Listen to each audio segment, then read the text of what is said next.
You're listening to Consolidate That. Welcome back to Consolidate That. Ivan, good morning. I'm excited to learn some more things from our guest today. Steve is a co-founder of VetsPets and serves as a president and CEO. Prior to starting VetsPets, Steve worked in finance at Bank of America Securities. He received a BBA in management from University of Georgia and MBA in finance from Wake Forest University. Steve, thank you for coming. Thank you for finding the time. Glad to be here. Thanks for letting me join. So, very interesting topic today. We're going to talk about different types of financing based on different sort of type of seller economics. I'm very excited to dig into how the deals could be structured. So, just by the way of introduction, Steve, can you tell us a little more about VetsPets, where you at, and what are sort of the goals ahead, and where are you guys going? Sure.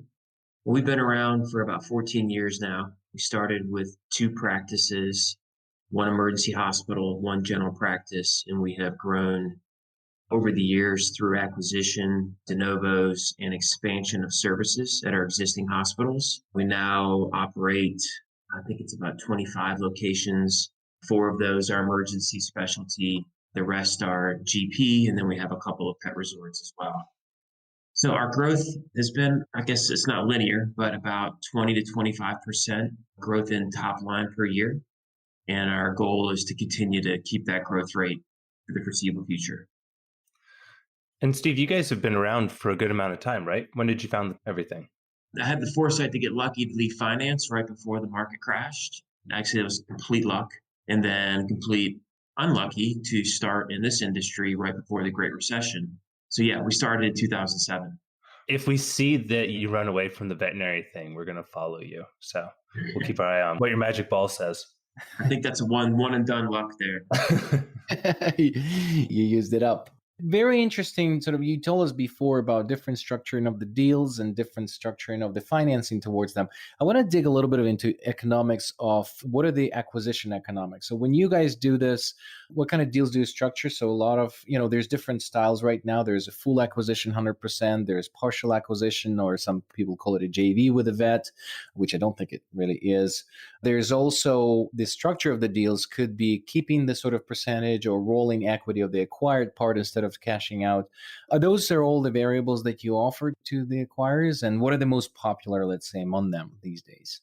We do things a little bit differently. Most of the acquisitions we make are smaller practices, and typically the veterinarian is either wanting to back off how much they're working or discontinue working entirely pretty quickly, or maybe they've come across a stroke of bad luck and haven't been able to maybe grow to the extent they would like to.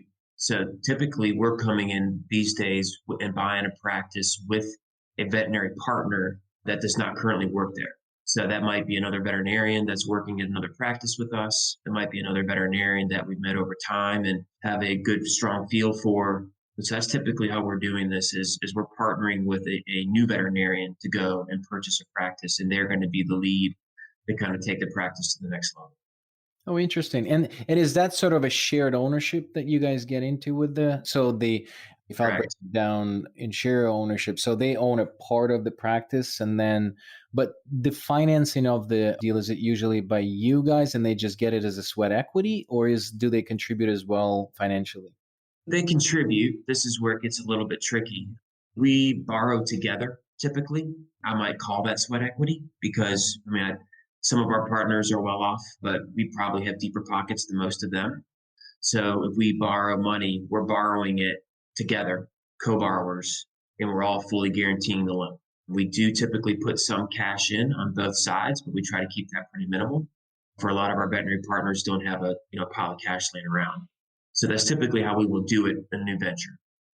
Okay. And then the veterinarian technically then is obviously earning just the paycheck, but working as a veterinarian. And then they own the equity in just their hospital or in the entire organization? Just their hospital. Okay. Makes sense. Although we have several veterinarians that have multiple locations. So they'll have done one of these projects with us or practices, and they like it and enjoy the business aspect. So we'll add on another 1 or 2 in the same type market or a close by market. And then they've got multiple practices that they have ownership in and partnered with us. You were talking about when it comes time, and I think the idea of finding the talent to bring to the location is a really smart idea, because that's one of the things we're always talking about. I'll take Ivan's line, but there's more pets than vets, and keeps getting worse and worse each year with people are having more and more animals there. So you have the opportunity, right, to bring in debt, or have you looked at going the private equity route? How do you guys decide when you're looking to buy on going private equity versus a traditional debt model? We've deliberately not tried to raise private equity money. A lot of that has been, I think they'd be interested. We get called on all the time, but I don't know if they know enough to know if they'd really be interested or not. But we're pretty long-term focused. So we don't like the idea, and maybe it would be fine, but I don't like the idea in theory of kind of fitting into a 5 to 7 year timeline where you're growing and kind of managing for an exit. Our veterinary partners' loans are typically 10 years of amortization straight. So we tell our veterinary partners, look, I'm not going to make you sign a 10-year contract, but you're borrowing a 10-year loan. We kind of expect this is to go into this as a 10-year, at least a 10-year agreement, and probably longer.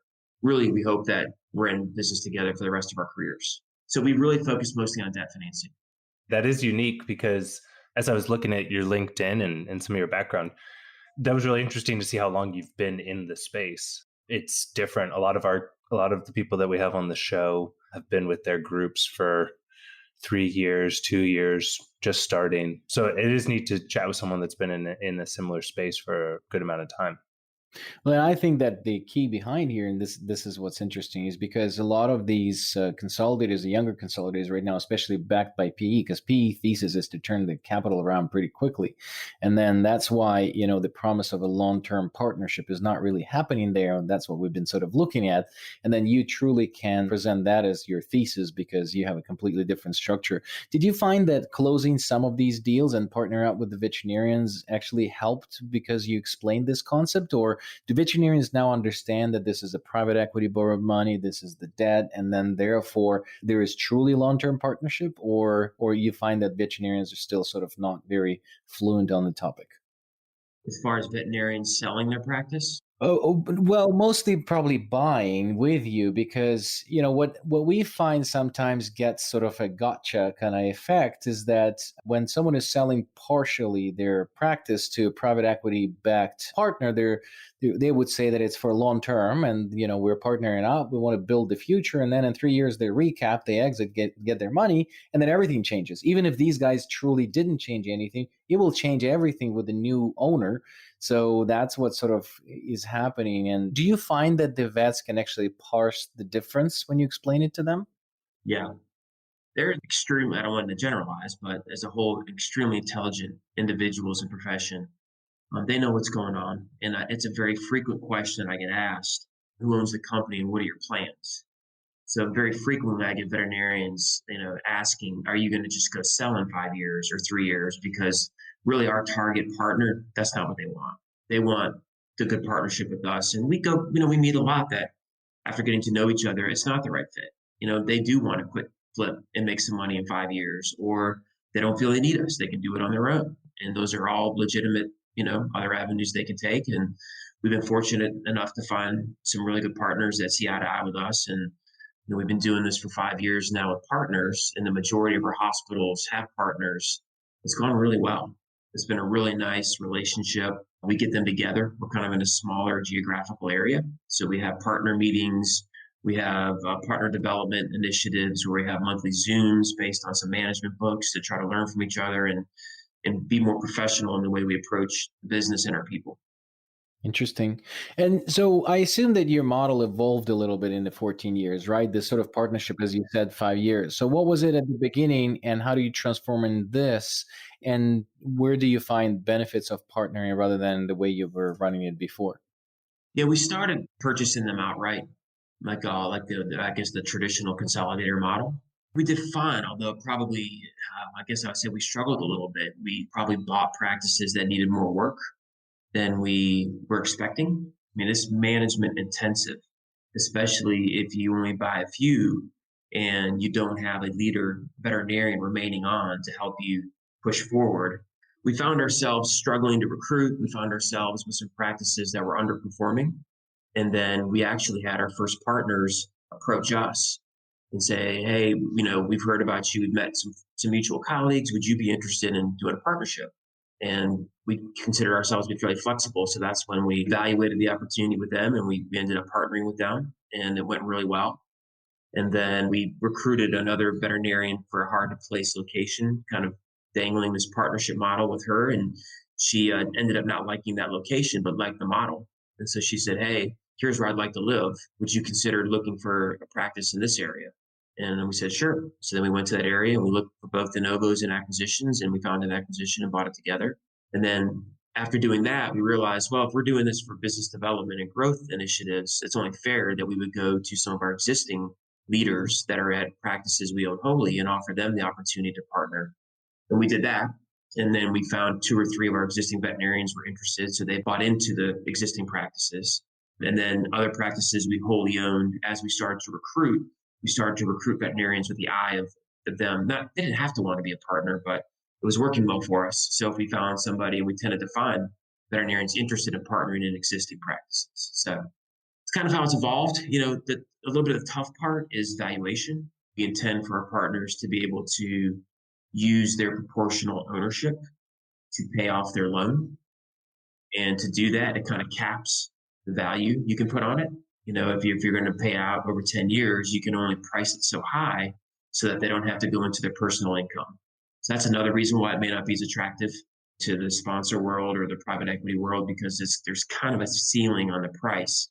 If you're going to continue to hold that philosophy that they're going to be able to pay off a loan in 10 years and not have to go into their personal.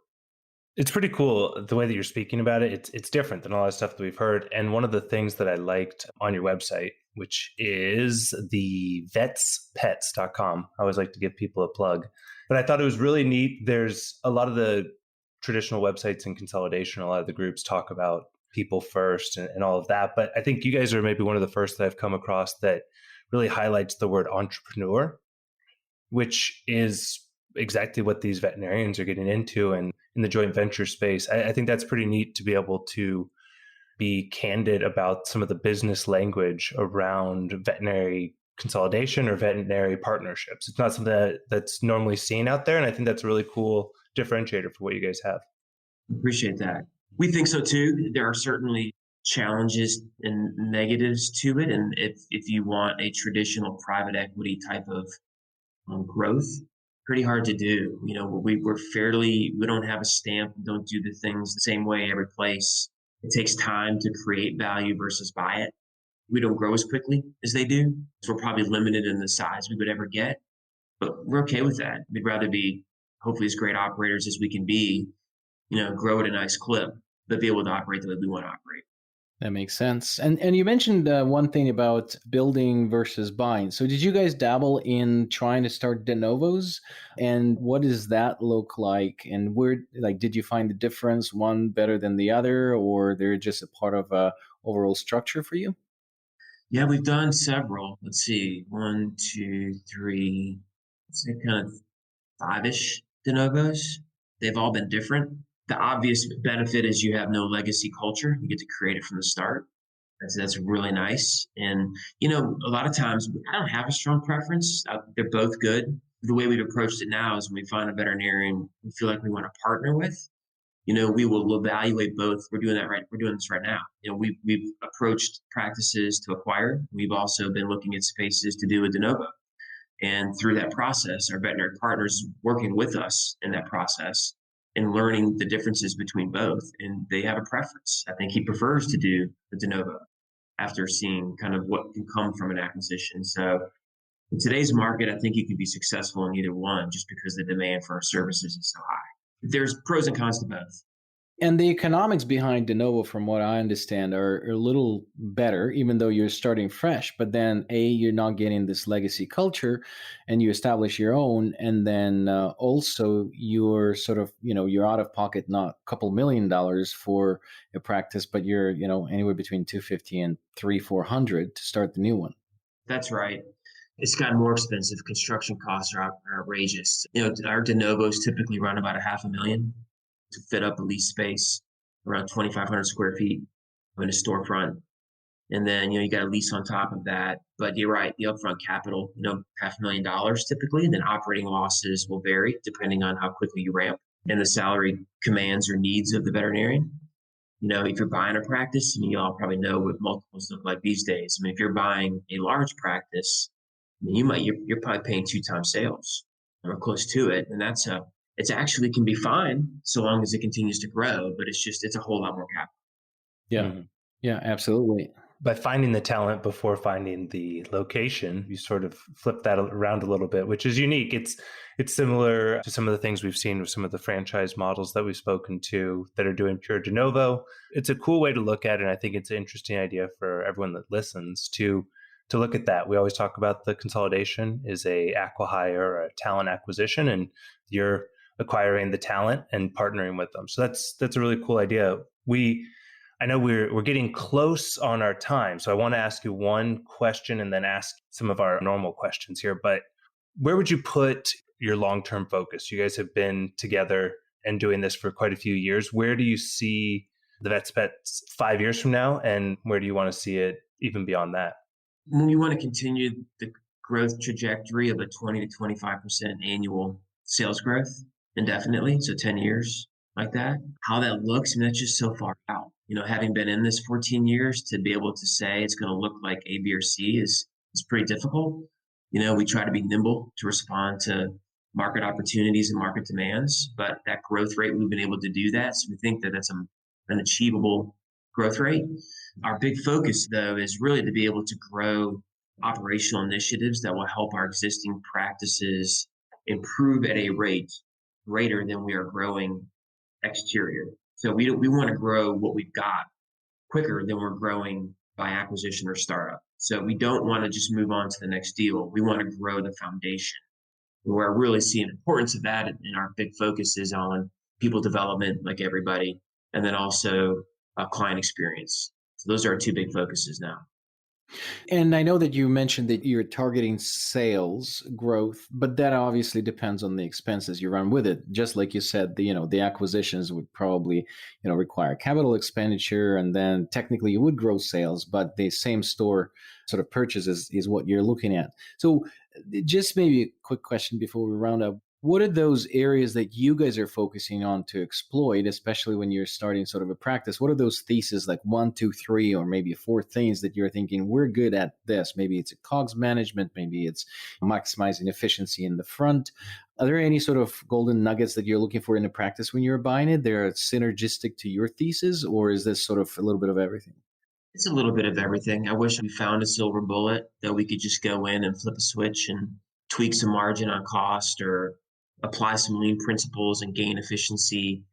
We have incremental benefit in those areas, but I think really probably what our biggest benefit is being closer geographically. We can leverage our management a little bit easier than I think, maybe not, but for us, it works well to leverage management across sites and share ideas and resources. And then also there are some strategic areas. So again, being close, if you have a practice that's slower, you could probably close for a day and then, transfer phones over to another close location, so long as they're friendly, which ours typically are, and move the business so that you're not technically closed. So you can share resources in that way. Or if you're very busy at one location and your capacity constrained, you can do the same thing. You can start to move clients over to another location that's nearby. So it allows you to maybe leverage some assets outside of existing 4 walls of one practice. It makes sense. Well, we ran through 20 minutes pretty quickly. So that's usually what we promise to our listeners.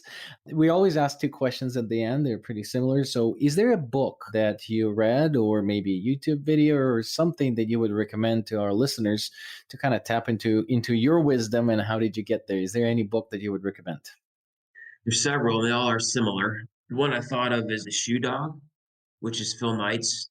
I don't know if I call it a biography, but it's a summary of his journey in Nike, from startup to going public, and talk about some resilience and dealing with just whatever comes your way. I mean, it's an amazing story. So that's what I gained from that book. It's an easy read and quite enjoyable. Yeah, that is a good one. The final question: who would you like to recommend as an interesting guest on the show with us? I'd recommend Mike Cooper with Shore Capital. I think he was the partner that led the financing for both Southern Vet Partners and I think it was Midwestern. Now it's Mission Vet Partners. Been tremendously successful. If he'd be willing to come on or interested, I would enjoy listening to. I mean, I've met him. He's a great guy. I met him very early on in this journey, so I'd love to hear what all they've done and how they approach these things. He's on the opposite side of the spectrum, and they've grown two platforms to very large size and have very good reputation. Fantastic. Well, as always, thank you.